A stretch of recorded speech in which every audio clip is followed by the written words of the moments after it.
Alright, silly news and dumb tweets time, and I'm doing this by myself, which means this is gonna be interesting. I will have no one to tell me whether or not my jokes are funny or just weird. But fuck it, let's do it! This first story, I am just gonna let the headline speak for itself. It comes from the United Kingdom by way of the Mirror. Pleasuring yourself while driving? More than a quarter of UK young people say, oh yes. I'm sorry, that just sounded creepy coming from me. Uh, Drivers are putting other road users at risk by getting amorous behind the wheel. A new survey has found that a shocking 26% of 25 to 34-year-olds admit to pleasuring themselves while driving their cars. The frisky younger drivers are taking raunchy risks that put using a mobile phone in the shade, according to the research from insurance broker Adrian Flux. The surprising statistics come after the news that a woman in Cirencester, I think that's how it's pronounced, I'm sorry people from the UK, crashed into the back of a stationary fish van while pleasuring herself with a sex toy. Yeah. I'm going to take a pause from this story just for a little second because, yeah, that is a thing that actually happened.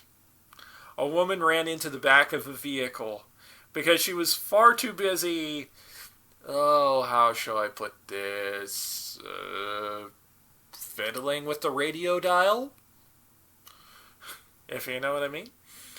And it actually calls to mind that one episode of Mythbusters that I watched some time ago that actually tested distracted driving by way of cell phone versus drunk driving.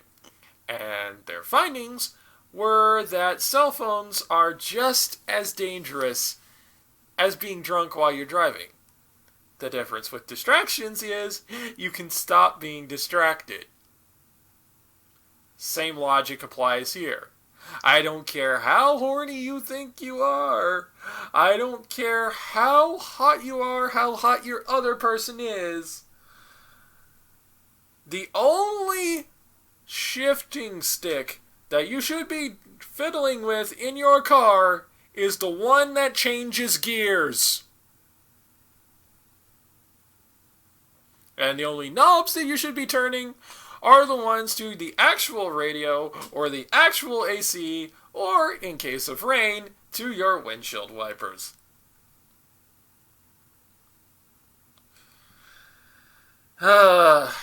Anyway, moving on. And to make matters worse, it's not just the drivers who are playing with fire. 40% of 18 to 34-year-old passengers admitted to distracting the driver with some saucy hijinks. The figures dropped significantly for older drivers. Gee, shocking. With just 20% of passengers over 45 admitting the same, while 12% of that age group admitted to giving themselves driving seat pleasure. Flux surveyed 1,000 people and returned some unbelievable results, but General Manager Jerry Buck says we shouldn't be surprised. He said, we all know from data that mobile phone use causes accidents. I mentioned that earlier. But we don't know how many accidents are caused by hanky-panky, either alone or with a partner. That is so... I love that phrasing. We don't know how many accidents are caused by hanky-panky. That's not a euphemism you hear that often anymore. Oh my god. Either alone or with a partner, because it's very hard to prove and the data simply doesn't exist. I think we're starting to get some data. It gets worse though. After 55, well, at least keep in mind the context here. Some older couples don't save it for the bedroom, according to one of these images here, as 70% of those over 55 admit to having sex in a stationary car. Okay. That's the classic, mindset of, that's the classic mindset. You park in the car in a secluded spot. You get in the back seat, and you have a little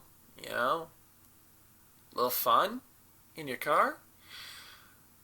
Not while it's in motion. You're gonna hurt somebody. Oh, and to make matters worse, there's a survey on this story. Have you ever gotten a little racy behind the wheel? I, of course, clicked no, because I would never do that, because I'm not an idiot.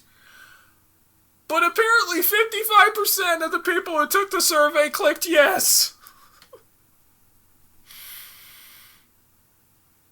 We got some freaks in the UK. I'm sorry, UK people. Y'all got some freaky people among you.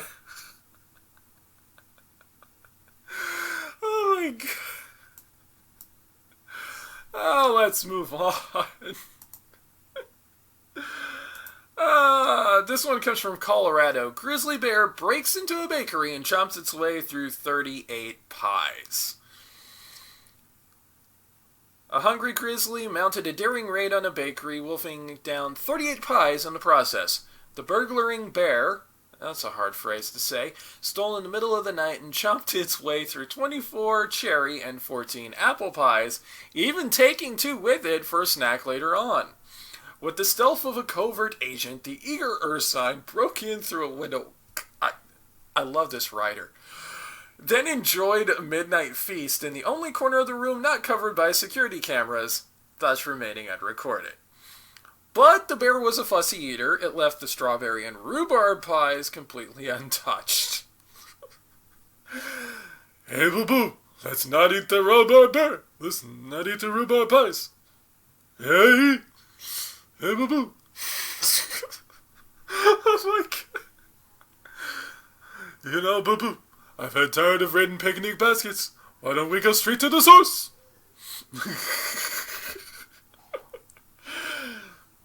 Michaela Lannert, who runs the Colorado Cherry Company where the swoop took place, told KDVR he just made right in, hopped on top of the ovens, and hopped down and had a feast.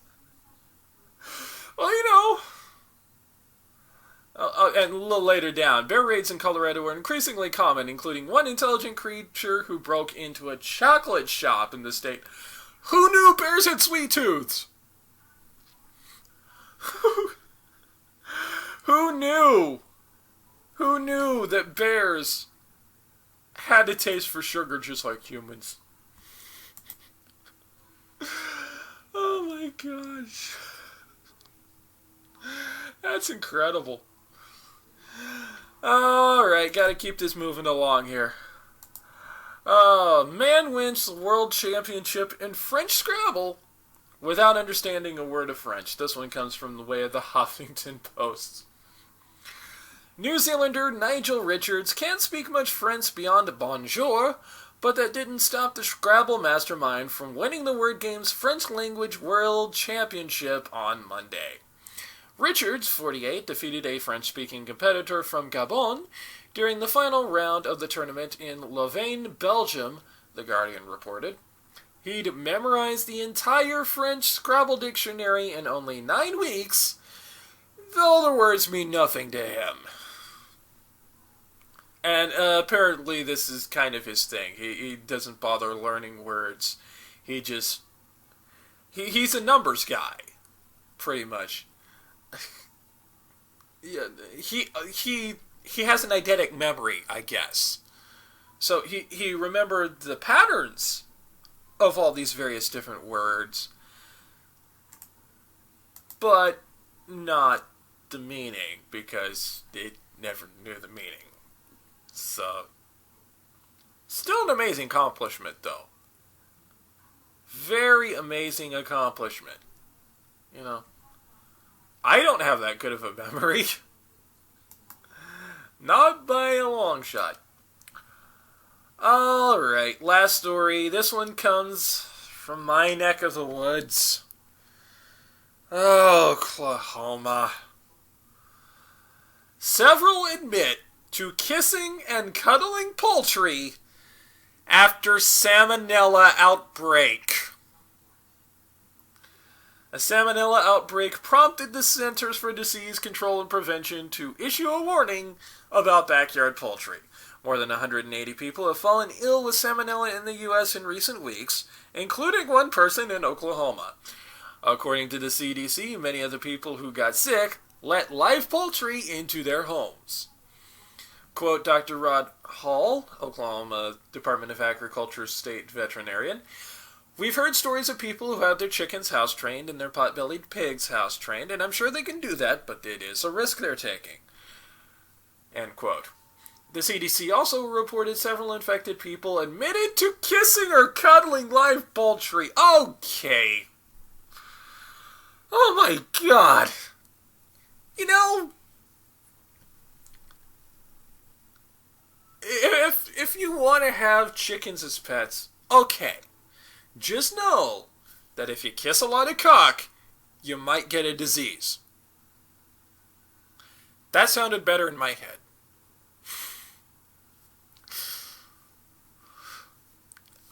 But yeah, you can get salmonella from the feces of the chicken. You can get, and from kissing and cuddling. I know you think it's cute.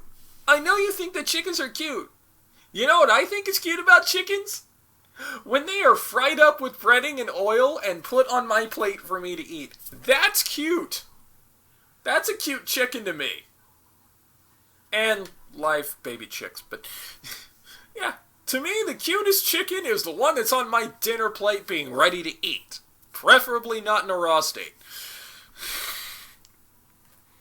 Don't kiss your chickens. Kissing your dog is one thing. Their mouths are proven to be cleaner than humans, and what bacteria is there you can't catch from dogs anyway. But don't kiss your chickens. Alright. Time to excoriate the imbecilic. It's time for some dumb tweets. And the first one, another kind of a little shot at Donald Trump, but doesn't really do it quite all that well. If Donald Trump becomes president, I'm leaving America and moving to Alaska.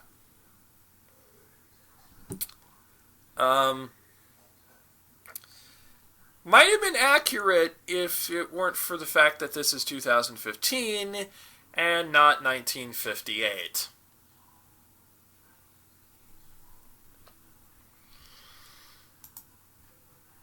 Alright, next one. Some unfortunately very racist idiot I would say. Why do people say Africa are so unfortunate? Okay, grammar failed there first.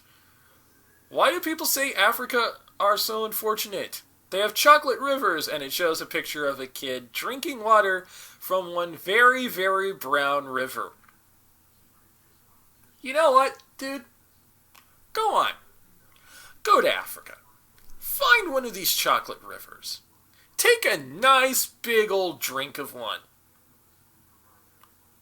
And then, once you're out of the hospital for whatever dumb disease you contracted, you might want to amend that statement. Oy. And last but not least, some interesting, and by interesting I mean incredibly stupid, man asks, why do the women never have to take a DNA test to see if it's theirs?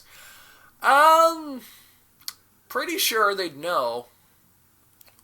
Pretty sure they would know.